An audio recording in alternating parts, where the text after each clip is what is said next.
Some stories begin with a first meeting. This one began with a memory that shouldn't have existed. He noticed her before she noticed him. A small cafe, rain touching the windows. The quiet kind of afternoon where nobody looks at strangers.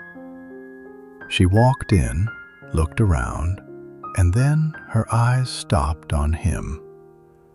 And she smiled. Not a polite smile, not the smile you give a stranger. It was the kind of smile people give when they finally see someone they've missed.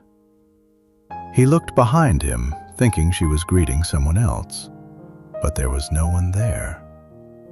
She walked straight toward his table, sat down, and said, "Hi, you're late again." He laughed quietly.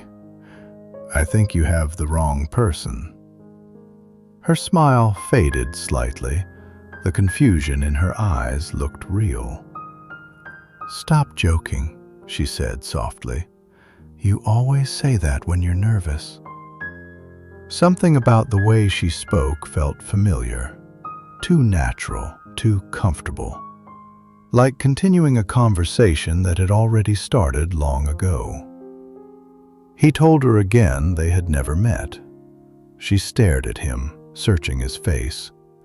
Then she said, "You hate crowded places.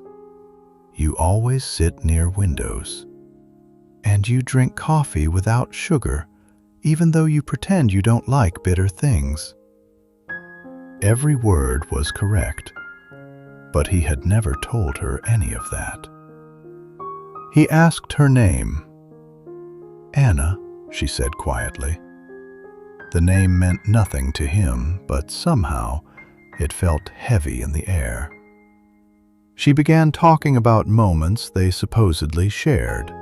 Walks at night, arguments about movies, a rainy evening where he forgot his umbrella. Each story was detailed, specific, emotionally real, and completely impossible, because none of it had happened. At least, not to him. "You promised you wouldn't disappear again." Her voice trembled, and suddenly this didn't feel like confusion anymore. It felt like loss. He didn't know what to say, so he listened. For nearly an hour, she described a relationship he had never lived. And the strangest part, she wasn't guessing. She remembered. When he finally stood up to leave, he apologized gently, told her again she must be mistaken. Before he left, she asked, "Then why do you look at me like you almost remember?" That night, he couldn't sleep. Fragments of feelings stayed with him. Not memories, just emotions without origins. The next day, he returned to the cafe. She was already there, waiting, like she knew he would come back. This time, she brought something with her, a small photograph. She placed it on the table. His breath stopped. It was him, standing beside her, both of them smiling. The date printed in the corner was from 3 years ago, a year before he had even moved to this city. He searched for signs of editing, anything fake, anything explainable, but nothing looked wrong. "Now do you believe me?" she asked.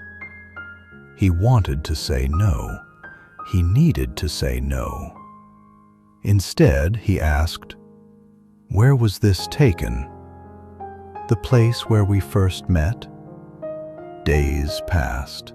They kept meeting, talking, trying to understand. And slowly, something changed. Certain jokes felt familiar. Certain songs felt nostalgic, like memories trying to return through a locked door. One evening, he finally asked, What happened to us?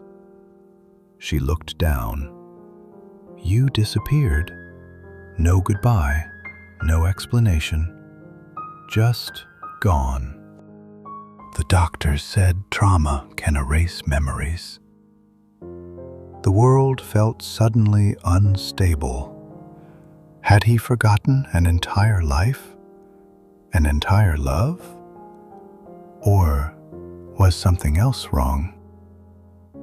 That night, he searched everything. Photos, emails, records. Nothing. No proof she ever existed. Except one thing. An old notebook hidden in a drawer. On the last page, written in his own handwriting.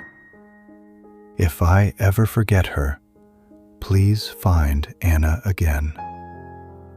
The handwriting was his. The ink was old.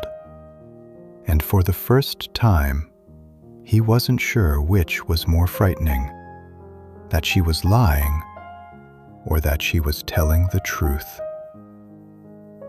Some memories disappear, but emotions sometimes remember for us. And somewhere in the city, she is still waiting for someone who might already love her, even if he no longer knows why.